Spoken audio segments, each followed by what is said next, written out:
Big boss reality షోతో మరోసారి తెలుగు ప్రేక్షకులకు దగ్గరైన నటుడు శివాజీ. ఇటీవలే 90s వెబ్ సిరీస్తో కెమెరా ముందుకొచ్చారు. ఈ వెబ్ సిరీస్ హిట్ అవ్వడంతో శివాజీకి మళ్ళీ అవకాశాలు వస్తున్నాయి. తాజాగా శివాజీ ఈటీవీలో ప్రసారమయ్యే ఆలితో సరదాగా టాక్ షోకు హాజరయ్యారు. ఈ సందర్భంగా శివాజీ ప్రస్తుత రాజకీయాలపై ఆసక్తికర వ్యాఖ్యలు చేశారు.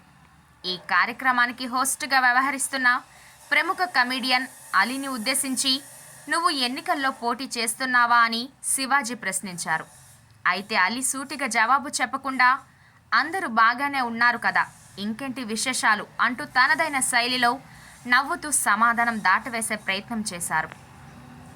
అందుకు శివాజీ బదులిస్తూ నువ్వు ఎన్నికల్లో పోటీ చేయొద్దు అని సలహా ఇచ్చారు. రాజకీయ రంగంలో నాకు క్షేత్రస్థాయి అనుభవం ఉంది. 10 ఏళ్ల పాటు సినిమాలకు దూరమయ్యాక ఈ అవగాహన వచ్చింది. రాజకీయాల్లోకి వెళ్ళిన వాళ్ళు డబ్బు ఖర్చు పెట్టాల్సిందే. పెట్టిన డబ్బులు తిరిగి లాక్కునే సత్తా మనకుండాలి. ఆ తిరిగి తీసుకోవడం కూడా దుర్మార్గంతో కూడుకున్నదే.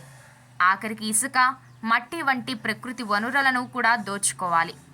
వివిధ పథకాల్లో వచ్చే డబ్బును ప్రజలకు అందకుండా చేయాలి. అలా నువ్వు చేయగలవా? ఒకరికి పెట్టడం మాత్రమే నీకు తెలుసు. నువ్వు ఎవరి నుంచి తీసుకోలేవు. అందుకు దయచేసి ఎన్నికల్లో పోటీ చేయొద్దు. నువ్వున్న పార్టీ కోసం మాత్రం పనిచేయి, అంతవరకే. నీ మేలు కోరేవాడిని కాబట్టి ఈ మాట చెబుతున్నా అని శివాజీ హితవు పలికారు.